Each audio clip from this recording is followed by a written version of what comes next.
Donc, petit retour sur ces Dana White Contender Series, 5e semaine 2025, donc saison 10, avec premier affrontement Carol Foro contre Chanel Dyer. Carol Foro, la brésilienne, donc réputée pour avoir pas mal de finish, beaucoup de KO.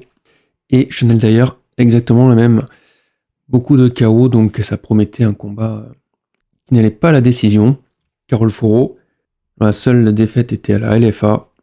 Et en face, Chanel Dyer, très intéressant parce qu'il y a beaucoup de combats en amateur avant de passer en pro, où elle enchaîne des victoires, donc comme j'ai dit, également par KO. Et une victoire, il faut le signaler quand même en grappling, par omoplata. Et donc l'anglaise, elle, a combattu à la PFL, passée également par l'ARES. Premier round, on voit donc la brésilienne qui reste vraiment ancrée sur ses appuis. Elle est là pour envoyer des lourdes frappes. Alors au début, c'est des frappes isolées, assez timides. Travaille beaucoup donc avec son bras avant, avec des crochets, parfois très larges. Un pattern se dégage très vite, c'est ce pas de côté pour envoyer ce crochet du gauche. Sa réponse au leg kick est toujours des 1-2, vraiment en remise. Puis elle va commencer à agrémenter donc ses frappes par un suivi avec une autre frappe. Alors en général, elle va varier ses coups. On part sur un crochet du gauche, puis un coup au corps. Parfois 2 fois avec le bras avant, parfois elle va commencer par frapper au corps avec un crochet du droit pour ensuite remonter à la tête avec un crochet du gauche. Donc vraiment quelque chose de très classique mais de très solide, on sent que ça cogne dur. En attendant en face, d'ailleurs elle va envoyer des jabs et ce qui fonctionne plutôt bien.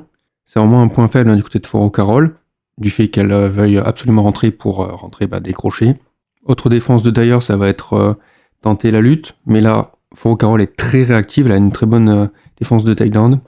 Soudain, la brésilienne envoie un knockdown avec une bonne droite.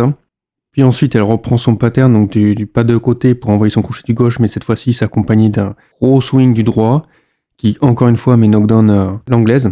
On sent que Foro Carol, elle est vraiment solide sur ce crochet du gauche à close range. C'est pour ça qu'elle tente tout le temps de rompre la distance. Au bout de 30 minutes 30, enfin, l'anglaise va envoyer des front kicks pour la maintenir à distance. Enfin, une réponse, enfin, elle s'adapte. C'est un peu tard, mais voilà, ça fonctionne, les front kicks qui repoussent Foro Carol, les jabs aussi. Foro Carol, donc, qui continue toujours, c'est pour ça qu'elle fait ce petit pas de côté quand elle rentre pour envoyer son crochet du gauche, c'est pour ne pas être interceptée par ses front kicks, mais c'est plus difficile désormais, donc elle va chercher maintenant à envoyer des uppercuts qui ne touchent pas, ou alors qui touchent vraiment sans vraiment gravité. Et à la fin du round, elle envoie un gros coup de genou sauté. Deuxième round un peu plus serré parce qu'enfin l'anglaise vraiment travaille sur les points faibles de Foro Carol, c'est-à-dire les frappes en ligne, il y a en plus les kicks, donc que ce soit les front kicks, mais également elle va agrémenter ça de push kick ou de stop kick, ça va vraiment empêcher Foro Carol de rentrer à mi-distance. Les jabs également font le travail. Pas grand-chose à faire de côté de Foro Carol, elle fait du back-in, elle fait quelques calfs mais qui sont pas très intéressants. Elle est punie pour son manque de mobilité, mais elle va essayer de s'adapter en travaillant sur ses kicks, donc elle aussi va envoyer quelques kicks, et dès qu'elle va saisir l'opportunité, elle va de nouveau mettre knockdown d'ailleurs avec ce jet en avant pour envoyer sa droite, ça fonctionne. Ensuite, la défense de Dyer, ça va être de chercher des clinches, mais il faut savoir que Foro Carol, elle est ceinture noire non seulement de karaté, de kickboxing, mais aussi de muay thai, donc elle va très bien s'en sortir en clinch muay, mais également en clinch contre la cage, où elle arrive à chaque fois à s'en sortir. Donc très peu de marge de manœuvre pour Dyer, même si effectivement elle fait quand même un round assez correct grâce à ses frappes en ligne, mais c'est vrai que dès qu'elle commence à vouloir aller un peu sur les extérieurs, voilà, Foro Carol elle a l'avantage là-dessus. La brésilienne va envoyer encore le même style debout avec ses crochets au corps, crochets variés, donc même ce coup de genou sauté à la fin du round. Enfin un troisième round avec on revoit un petit peu les mêmes schémas. Déjà, Foro Carol va chercher un peu de provocation pour avoir des phases de dirty. On voit qu'elle cherche le KO, on sait que de toute façon elle a l'impact de la foudre dans ses points. Mais ça va être un round d'escarmouche très très riche, très disputé, parce que d'ailleurs va lui opposer un kickboxing très varié, ce qui va lui poser problème, malgré une garde solide du côté de la brésilienne. Un round vraiment très intéressant qui fait plaisir à voir. On sent que Foro Carol a un bon cardio ou un solide debout, puisqu'on n'a pas eu de phase de toute façon au sol de tout le combat. À la fin, ça se finit par une ovation de Dana White lui-même. Et à la fin du troisième round, elle va dans son coin comme si un autre round allait suivre après, alors que c'était déjà la fin du combat. Mais j'ai l'impression qu'elle était tellement dedans Je sais pas ce que Foro Carol va apporter dans la catégorie strawweight, mais je pense que c'est une bonne recrue. Notez quand même quelque chose d'assez rare, puisque Dana White, non seulement il fait son ovation, mais à la fin du combat, il rentre même avant la décision du juge pour féliciter chacune des deux combattantes pour le combat, comme quoi c'était incroyable, ce qu'il fait très rarement dans les White Contender Series, on voit ça rarement. Foro Carol, elle, j'ai l'impression qu'elle était plutôt déçue en fait, je pense qu'elle était déçue, elle avait cherché vraiment le finish, quoi. C'est vraiment, elle cherche à mettre ses adversaires KO, on le sent pendant tout le combat. Là, ça n'a pas été le cas, du coup, elle est un peu amère sur cette victoire, mais franchement, il n'y a pas de quoi rougir. Le combat suivant sera en lightweight, on verra s'opposer donc Samuel Sanchez contre Jason Blair. Jason Blair qui revient, on l'avait déjà vu, ce combattant, contre Cody Steele l'an dernier, il avait perdu, il s'était fait mettre KO. Alors pourquoi il revient ? Bah oui, c'est un combattant du Cage Warriors, avec que des finishes dans ses victoires, donc c'est peut-être pour ça aussi. Alors, Jason Blair, gaucher, il a de bons atouts, ses kicks, déjà, bonne contre-entrée, notamment le check hook. À box range, il peut envoyer un bon crochet du droit, très vif là-dessus. Et après, bon, en remise, de toute façon, des 1-2, même des crochets. Et un bon jab, mais voilà, Jason Blair, il se fait cadrer. Il y a des déchets quand même dans son jeu. Samuel Sanchez, de son côté, 22 ans, sur un win strike de 7. Le combat commence, donc Sanchez engage des hostilités avec un petit calf kick, puis après il rentre dedans, ce qui va acculer du coup Blair à la cage. Ça part en clinch, du coup Sanchez doit se défendre, Blair prend le dos, il monte carrément dans son dos en sac à dos. Patiemment, Sanchez enlève du coup la prise et puis il arrive à se sortir de là. Il part du coup pour bloquer Blair contre la cage. Mais tout de suite, il rompt avec donc un genou suivi d'un uppercut qui ne connecte pas forcément si solidement, mais en tout cas, Blair doit bien calmer le jeu, sauf qu'il n'a pas le temps parce que Sanchez enchaîne avec des larges crochets variés. Et là, ça fait tomber KO direct, Blair KO net. Un peu flippant, mais voilà. C'est fini pour Blair. Et Sanchez qui prend son contrat à l'UFC en poids léger. Combat suivant en light heavyweight avec Freddy Vidal. 3-0 en carrière pro, mais il a une bonne carrière en amateur avant ça. Et en face, Felipe Franco qui a 8-0. Notez qu'on a beaucoup de Brésiliens et d'Américains sur cette carte. Il n'y a que d'ailleurs qui était anglaise, sinon c'est que des Brésiliens et des Américains. Un Franco plutôt musclé et athlétique, le bonhomme. Ça part avec des échanges un peu timides, et puis Franco va chercher à single leg, l'amener au sol. Vidal qui s'en sort très bien, qui se relève. Mais Franco cherche vraiment, même quand on est en clinch contre la cage, après amener au sol. Vidal se relève à chaque fois. Donc Franco juste a envoyé des béquilles et a crocheté les jambes. Après un bon slam, Franco arrive dans la demi-garde de Vidal, mais encore une fois, Vidal se relève. Au final, Vidal reprend le dessus, il renverse Franco. Il se retrouve bien dessus, il domine bien au sol. De bonnes frappes également, bon ground and pound. Pèse de tout son poids qui empêche donc du coup Franco de vraiment pouvoir scramble.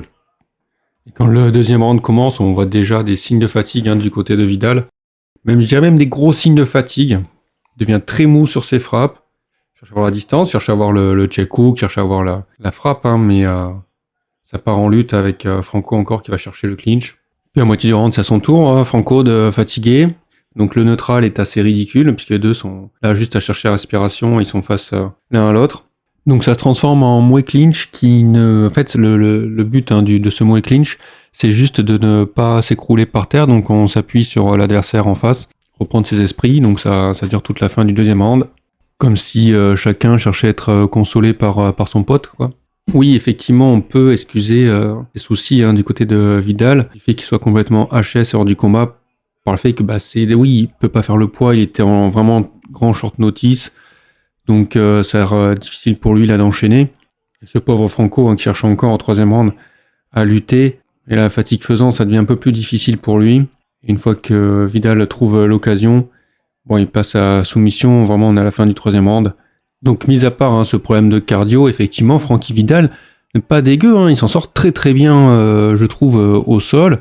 Voilà, je pense qu'il a peut-être un potentiel, mais là la prestation est bien piètre, et du coup ça ne suffit pas à convaincre Dana White pour avoir le contrat. Prochain combat chez les featherweight, puisqu'on a Leroy Douglas contre Kamti qui refait son retour, seconde chance pour lui encore au Dana White Contender Series.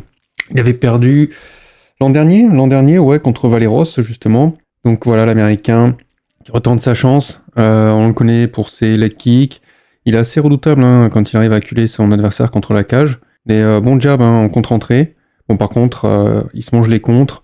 Il recule pas forcément quand il attaque. Et il est assez lisible dans son jeu. En face, Lyrian Douglas, qui est sur 4 win strike là.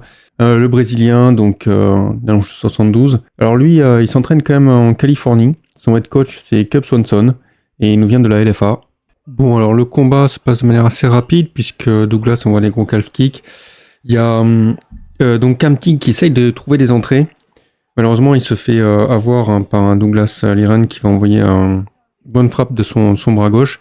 Puis ensuite, de manière assez rythmique, il va envoyer un gros overhand derrière. C'est une espèce de 1-2 un peu asynchrone, qui va mettre knockdown Kamtig. Il va essayer de se relever, mais alors du coup, Douglas veut essayer de l'achever, mais il va pas forcément se jeter comme un gros bourrin. Il va attendre vraiment que Kamtig se mette contre la cage, et là, il envoie un énorme crochet du gauche qui le met KO direct à le relever. Donc voilà, ça impressionne direct Sean Shelby, Mick Maynard.